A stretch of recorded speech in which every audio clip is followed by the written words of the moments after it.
complémentaire d'un ensemble. Là, on a besoin de deux ensembles. On a un ensemble E qui contient un ensemble A. Donc, A est un sous-ensemble de E.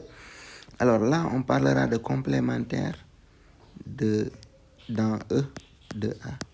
C'est quoi? Ce n'est rien d'autre que l'ensemble des X qui sont dans E qui ne sont pas dans A. Donc, il faut que les X qui sont dans E tels que X ne sont pas dans A, c'est-à-dire dans E, ceux qui ne sont pas dans A.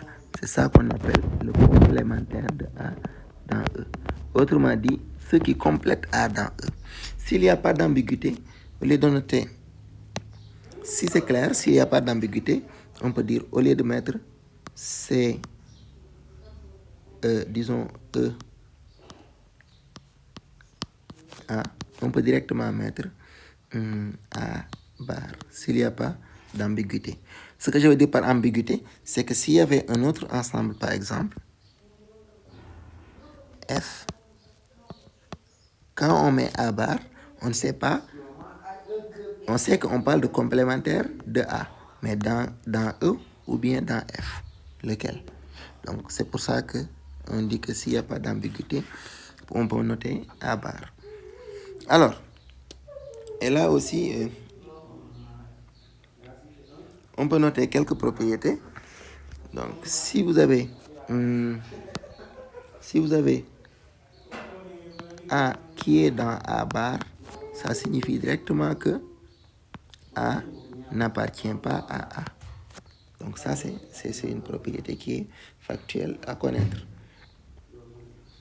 Alors, on peut voir aussi que A inter A bar égale l'ensemble vide. Pourquoi? L'intersection, c'est quoi? C'est les éléments qu'ils ont en commun. A bar, ce sont les éléments qui ne sont pas dans A.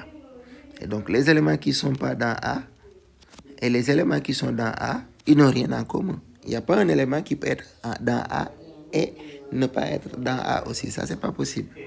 On peut voir aussi que A union A bar, si A bar, bien sûr, désigne complémentaire de A dans E, ça, c'est E.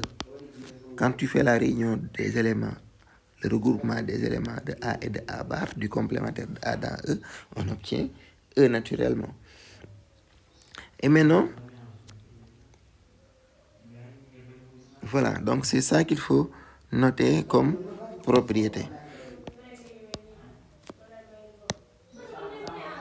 Alors, maintenant la formule de Morgan. La formule de Morgan dit que si A, B sont deux parties de E ou deux sous-ensembles de E. Donc on va mettre E qui est là. Vous avez A, vous avez B. A, B. Ils sont tous les deux parties de E. Alors, si vous cherchez complémentaire de A inter B, c'est complémentaire de A union complémentaire de B. De la même manière, si vous avez complémentaire de A union B, c'est complémentaire de A inter complémentaire de B. C'est ça la formule de Morgan. Eh bien, si vous synthétisez un peu les choses à travers les figures, vous pouvez voir clairement. Donc, voilà. Que c'est évident même. Alors, la différence de deux ensembles. La différence de deux ensembles, je prends un ensemble A et un ensemble B. Deux ensembles. Alors, différence de deux ensembles, c'est, par exemple, on note ça A privé de B. Par exemple, la différence de A et B. A privé de B. Si on parle de différence de B et A, on dira B privé de A. Ça, c'est quoi? C'est l'ensemble des X qui sont dans A tels que et qui ne sont pas dans B. Alors, la différence ça ressemble un peu à ça, mais la différence ici, c'est que A n'est pas un sous-ensemble de B. Donc, c'est deux ensembles A et B. Vous avez deux ensembles A et B. La différence A privé de B, c'est tout A auquel on enlève B. Donc, on prend les éléments de A, mais on ne prend pas les éléments de A qui sont dans B. Donc, A privé de B, si A était entièrement dans B, ça allait être complémentaire de A dans B. Donc, c'est ça la différence A privé de B. Donc, on prend les éléments de A, on y sort les éléments, on y élimine les éléments de B. Donc, c'est un peu ça. Alors, il faut noter quelques propriétés. A privé de B, c'est la même chose que A inter complémentaire de B. Bien sûr, s'ils appartiennent tous à un ensemble E. Donc, ça aussi, on peut voir aussi que cardinal de A privé de B, c'est-à-dire c'est égal à cardinal de A moins cardinal de A inter B. Ça, c'est des propriétés qui permettent de calculer facilement les cardinaux aussi. Alors maintenant, on y va à la différence symétrique. La différence symétrique, c'est un peu comme la réunion, mais avec une particularité. Donc, si vous avez A et B, alors la différence symétrique, on va dire que ça se note A delta B. A delta B, c'est l'ensemble des X tels que, on peut dire tel que X est dans A ou X est dans B, mais X n'est pas dans A inter B. C'est comme la réunion. Ça, vous remarquez que c'est la réunion, cette partie-là. L'ensemble des X tel que X est dans A ou X est dans B. Mais le OU là, donc, ça doit être un OU exclusif. C'est-à-dire quoi? On ne prendra pas ceux qui sont dans l'intersection.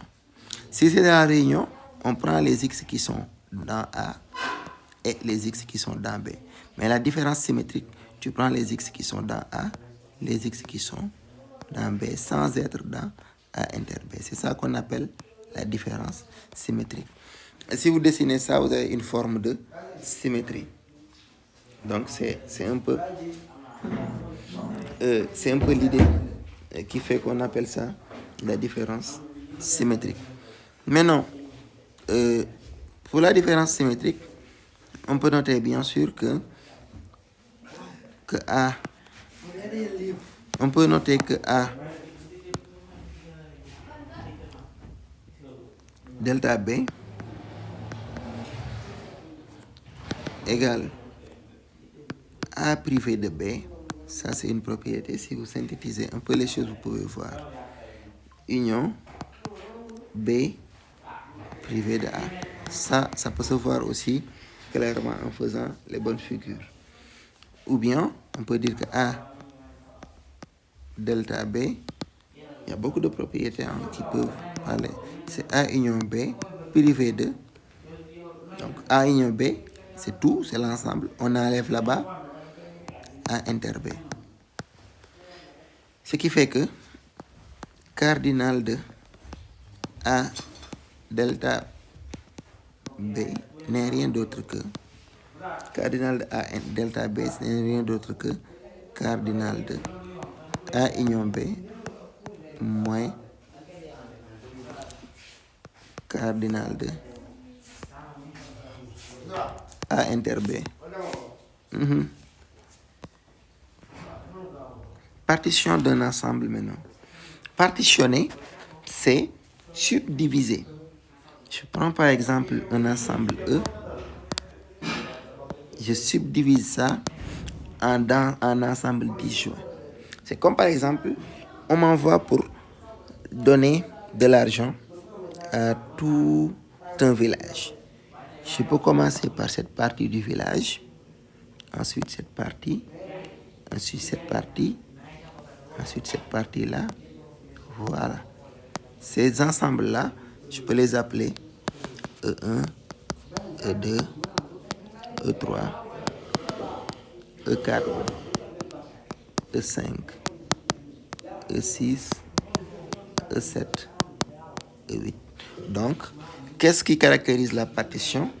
La partition, c'est un ensemble de subdivisions, 2 à 2 disjoints, c'est-à-dire que si tu les prends, il n'y a pas un groupe qui a des éléments en commun avec un autre groupe. Et aussi, il faudra que la réunion de tous les groupes donne le grand groupe. Donc, partitionner, c'est subdiviser en petits éléments. Donc, ici, on va dire que E1, E2 jusqu'à En. Là, je me suis arrêté à 8, mais on peut subdivisionner beaucoup. Est une, donc ça c'est une partition de E. Quand est-ce? Si ñoom ñëpp, si EI appartient à E, quel que soit I, c'est-à-dire si tu prends E1, il est une partie de E, E inclus, je veux dire, hein, inclus dans E. Si on prend E, I égale 1, quel que soit I appartenant à 1 jusqu'à N. Ça, c'est première chose, hein? C'est pas encore fini. Donc, ça signifie quoi? Que E1 est inclus dans E, E2 inclus dans E, E3 inclus dans E, ainsi de suite. D'autres propriétés, c'est EI inter EJ, c'est-à-dire ils n'ont pas de point de rencontre. Les égale l'ensemble vide, donc ils sont disjoints, quel que soit IJ. Donc, quel que soit IJ appartenant à 1 jusqu'à N. Donc, quand tu prends E1 et E3, ils n'ont rien en commun. E3 et E4, ils n'ont rien en commun. E4 et E5, ainsi de suite. Et valable, hein? Tout I et J. Même E1 et E8 n'ont rien en commun.